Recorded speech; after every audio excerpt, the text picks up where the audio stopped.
La télévision en direct est censée divertir et informer, mais parfois, les choses prennent une tournure sombre. Des accidents et des moments choquants se sont déroulés en temps réel, laissant les téléspectateurs incrédules. Dans cette vidéo, nous allons examiner 5 des moments les plus troublants de l'histoire de la télévision en direct, choquant le monde au moment où il se produisait.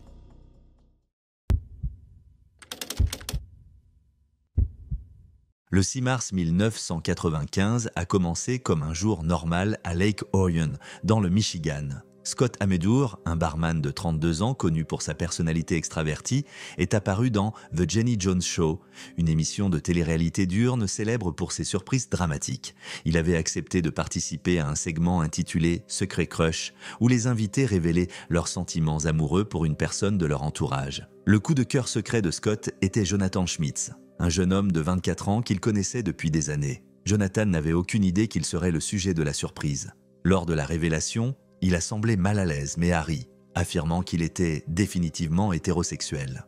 Le moment semblait léger et les deux hommes se sont embrassés avant la fin du segment, mais ce qui semblait être un divertissement anodin à la télévision allait bientôt conduire à une tragédie inimaginable.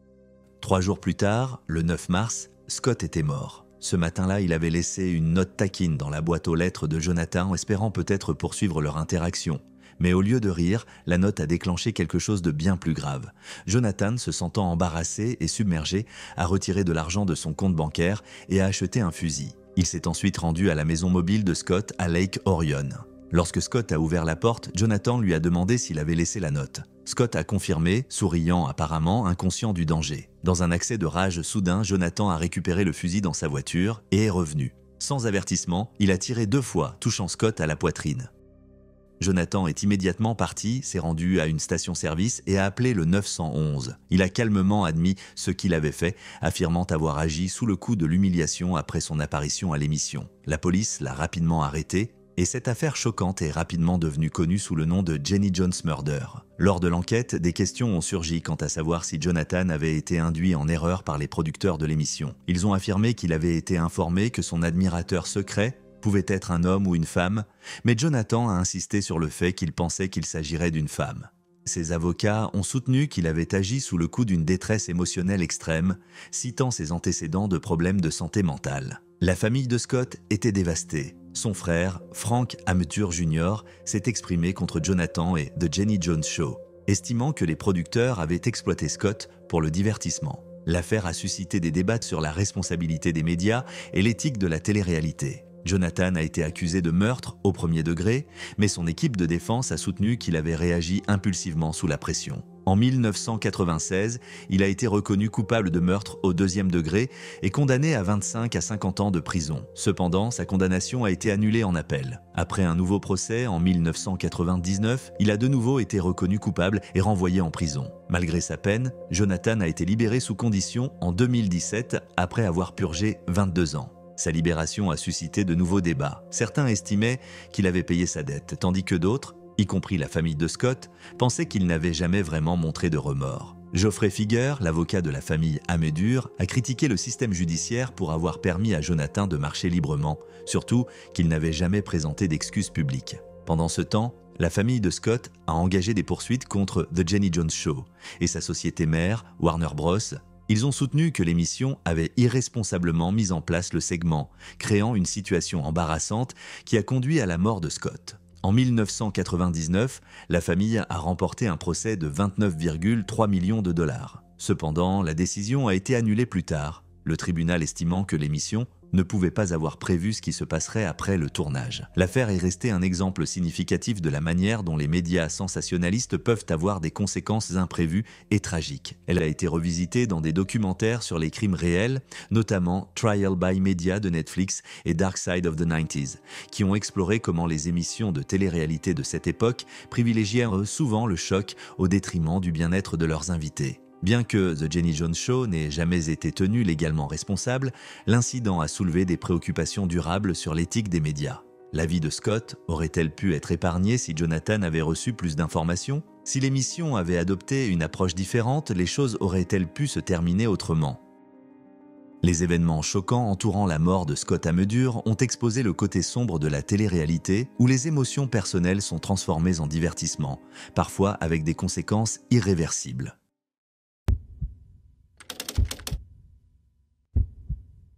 C'était le 16 janvier 2009 lorsqu'un moment inattendu à la télévision en direct a laissé les téléspectateurs du monde entier sous le choc. Le journaliste israélien Shlomi Eldar se préparait à interviewer la ministre des Affaires étrangères Tzipi Livni sur la guerre à Gaza lorsqu'il a reçu un appel qui allait changer le cours de l'émission et profondément émouvoir tous ceux qui regardaient. L'appel venait du docteur Izzeldin Abouelech, un médecin palestinien qui avait travaillé dans des hôpitaux israéliens pendant des années. Connu pour son engagement en faveur de la paix, Abouelech n'avait jamais laissé le conflit en cours dans la région obscurcir sa croyance en la coexistence. Mais cette fois, il n'appelait pas pour parler d'espoir ou de son travail. Sa voix tremblait alors qu'il partageait une nouvelle dévastatrice qui allait changer sa vie à jamais. L'angoisse d'Izzeldin se déversait à travers le téléphone alors qu'Eldar écoutait, incrédule. Sa maison à Gaza avait été touchée par une frappe aérienne et la nouvelle dévastatrice suivait. 3 des filles d'Izzeldin et sa nièce avaient été tuées sur le coup. Bouleversé par la douleur brute dans la voix d'Izzeldin, Eldar a pris une décision instantanée de mettre l'appel en haut-parleur. Toute la nation pouvait maintenant entendre la profondeur de sa peine. En arrière-plan, les pleurs de ses enfants survivants remplissaient les ondes, ajoutant à la tragédie qui se déroulait. Izzeldin pouvait à peine se contenir, ses mots remplis de chagrin, alors qu'il se rappelait la tentative désespérée de les sauver.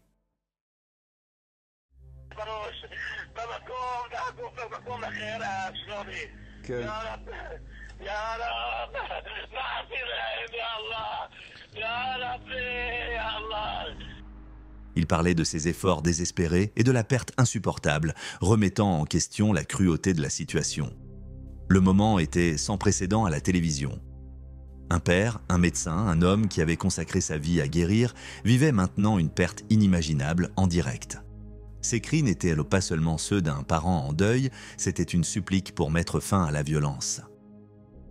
Alors que le monde regardait, Abouelech suppliait pour de l'aide. Certains membres de sa famille étaient encore en vie, mais avec les routes bloquées et l'aide médicale incapable de les atteindre, leurs chances de survie diminuaient de seconde en seconde.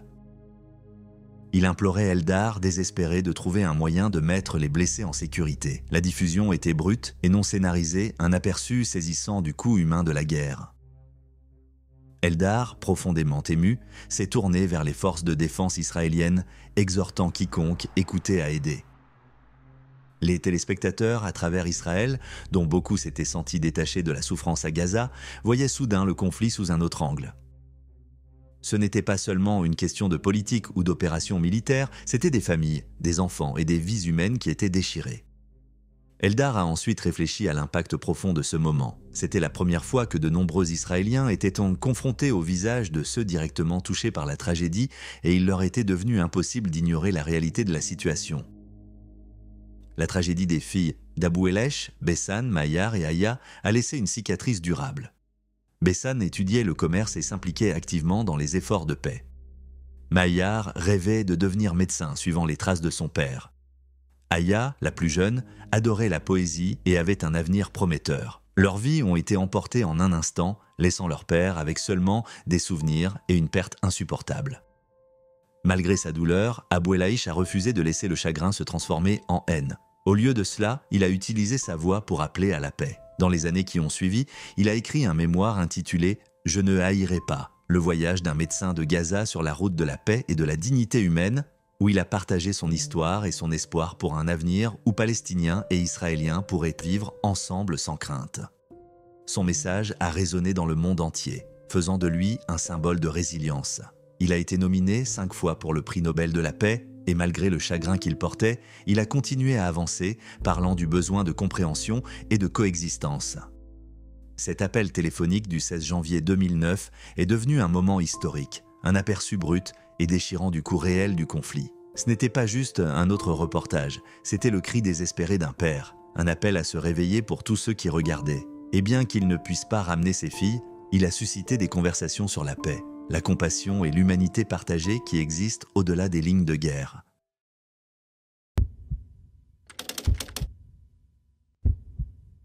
C'était en 2016, à Moscou, en Russie. Un enregistrement en direct de l'émission de télévision populaire Pro Lubov où, à propos de l'amour, était en cours. L'émission, connue pour son contenu léger, avait prévu quelque chose de différent ce jour-là. Une performance spéciale mettant en scène Bonia, une grande ours brune. Vêtue d'une jupe rouge et jaune avec un chapeau assorti, l'apparence ludique de Bonia faisait facilement oublier qu'elle était toujours un animal sauvage. Son dresseur, vêtu d'un costume de flamenco, l'a conduite sur scène. Bonia était munie d'une muselière et d'une laisse par précaution. Pour la garder calme, le dresseur lui donnait de petites friandises à travers l'ouverture de la muselière. L'ours a obéi en effectuant des tours simples, tournant en rond pour le plaisir du public. Tout semblait se passer sans problème, jusqu'à ce que cela ne soit plus le cas. Une jeune présentatrice de l'émission, en train de filmer un segment sur la sécurité des animaux sauvages, s'est approchée de Bonia par derrière. Peut-être en sous-estimant le risque, elle a tendu la main pour toucher l'ours. En une fraction de seconde, Bonia a réagi. Se sentant menacée, elle s'est retournée brusquement et a frappé de sa patte massive les vêtements de la femme, la tirant vers le bas avec une force surprenante. Le studio est tombé dans le silence. Pendant un bref instant, il a semblé que la situation pourrait dégénérer, mais Bonia a rapidement perdu tout intérêt. Son dresseur a agi rapidement, l'éloignant tout en réprimandant la présentatrice. La femme, visiblement secouée, a réussi à se relever, ses excuses à peine audibles, alors qu'elle murmurait quelques mots. Malgré la rencontre effrayante, la présentatrice n'avait aucune blessure visible, mais la réalisation de ce qui aurait pu arriver a laissé tout le monde sous le choc. Même le caméraman qui avait capturé le moment a été vu gardant ses distances avec l'ours. L'équipe entière a été rappelée que, peu importe à quel point un animal semble être dressé, ses instincts peuvent reprendre le dessus en un instant. Le public, qui avait été diverti quelques instants plus tôt, voyait maintenant la réalité de l'utilisation d'animaux sauvages dans les spectacles. Des organisations comme PETA, People for the Ethical Treatment of Animals, ont longtemps mis en garde contre les problèmes éthiques entourant les ours en captivité. Beaucoup, comme Bonia, étaient empêchés d'hiberner, ce qui pouvait affecter leur bien-être physique et mental. Cette privation pouvait conduire à des comportements imprévisibles, surtout pendant les mois les plus froids. La réaction du dresseur n'était pas juste un avertissement, c'était la preuve qu'un animal sauvage, aussi bien dressé soit-il, n'est jamais vraiment apprivoisé. Bonia avait passé des années en captivité, à se produire devant des foules, mais cela n'avait pas effacé ses instincts. L'équipe de télévision venait de voir de près à quelle vitesse un environnement contrôlé pouvait devenir dangereux. Quant à la présentatrice, elle avait beaucoup à penser. Son segment était censé mettre en lumière les risques d'interagir avec des animaux sauvages, mais elle venait de devenir le parfait exemple de ce qu'il ne fallait pas faire. Elle avait été bercée par un faux sentiment de sécurité, distraite par le costume et les tours de l'ours. Mais sous le costume et les tours, Bonia était toujours un animal puissant capable de causer de graves dommages. Après l'incident, Bonia a été retirée en toute sécurité du plateau. Heureusement, la situation ne s'est pas aggravée, mais elle a soulevé de sérieuses inquiétudes quant à l'utilisation d'animaux sauvages dans le divertissement. Même avec des mesures de sécurité en place, les risques ne pouvaient jamais être entièrement contrôlés. Ce n'était pas juste une quasi-accident, c'était une leçon brutale. L'événement a relancé les discussions sur la question de savoir si les animaux sauvages devraient être utilisés pour des spectacles publics. L'attrait de ces créatures sur scène était indéniable, mais le danger l'était tout autant.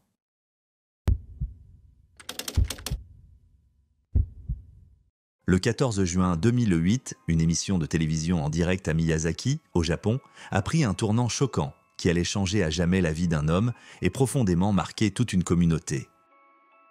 L'événement faisait partie de Jaga Jaga Tengoku, une émission télévisée populaire connue pour mettre en avant les traditions locales de manière ludique et légère.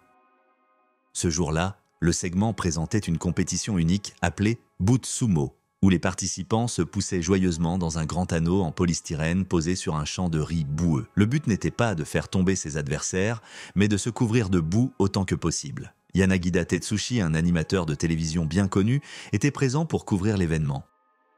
Alors que les caméras tournaient, il a décidé de participer, ajoutant une touche de divertissement. Sans hésitation, il a plongé tête la première dans l'eau boueuse peu profonde, cherchant à s'immerger complètement pour un effet comique. Mais au lieu de rire, le moment s'est transformé en tragédie. Sous l'eau boueuse se trouvait le sol dur et impitoyable. Lorsque Yanagida a atterri, son cou a heurté la surface avec force, provoquant de graves dommages à sa colonne vertébrale. En un instant, il a perdu toute capacité de mouvement. La diffusion en direct a continué, inconsciente de la gravité de la situation. Au début, même ceux autour de lui n'ont pas réalisé que quelque chose n'allait pas. Maiko Konishi, une autre animatrice, pensant qu'il plaisantait, a joyeusement versé plus de boue sur sa tête. Mais lorsque Yanagida est resté immobile, la réalité les a frappés. Ce n'était pas une mise en scène. Il était conscient mais totalement incapable de bouger ou de parler. La panique s'est installée et les gens ont tenté de le secouer pour le réveiller, aggravant sans le savoir son état. Les professionnels de la santé ont par la suite critiqué cette réaction, notant que des mouvements brusques pouvaient aggraver ses blessures. Quelques instants plus tard, les équipes d'urgence sont arrivées et l'ont transporté d'urgence à l'hôpital de Kumamoto. Les médecins ont annoncé une nouvelle dévastatrice. Yanagida avait subi une grave blessure à la colonne cervicale avec 99% de chances de paralysie permanente. L'animateur, autrefois énergique, faisait désormais face à une vie où même les mouvements les plus simples semblaient impossibles. Malgré ce diagnostic sombre, Yanagida a refusé d'abandonner. À l'hôpital, sa première préoccupation n'était pas pour lui-même, mais pour sa famille. Il a exprimé une profonde inquiétude pour sa mère, demandant à ce qu'on prenne soin d'elle à son retour. Sa résilience était évidente dès le début. Après une opération, il a entamé un processus de rééducation éprouvant. Dans les premiers jours, même s'asseoir était une lutte. Son corps ne parvenait pas à réguler sa tension artérielle, ce qui le faisait fréquemment s'évanouir.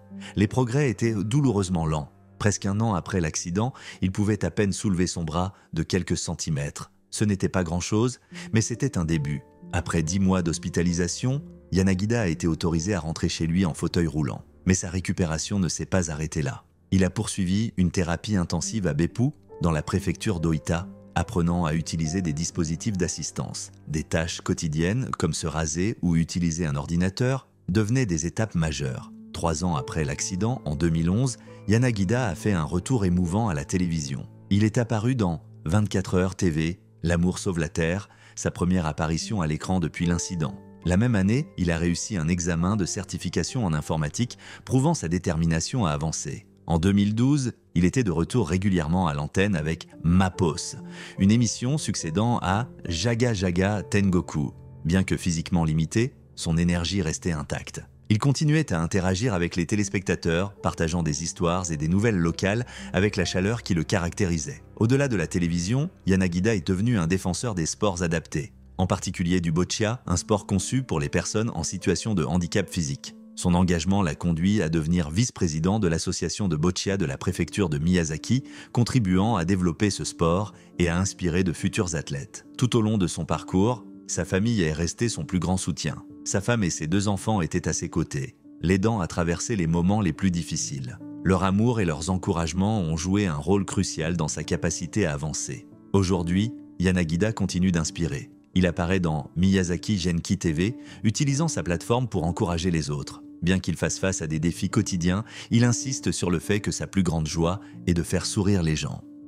L'histoire est une leçon de résilience et d'espoir. Malgré des épreuves inimaginables, il n'a jamais cédé au désespoir. Son retour à la télévision, son dévouement au boccia et son refus d'être défini par ses circonstances ont motivé d'innombrables personnes. Et s'il avait abandonné, aurions-nous été témoins d'un tel rétablissement incroyable ? Son parcours prouve que, même face à des obstacles insurmontables, la persévérance et l'optimisme peuvent conduire à des résultats extraordinaires.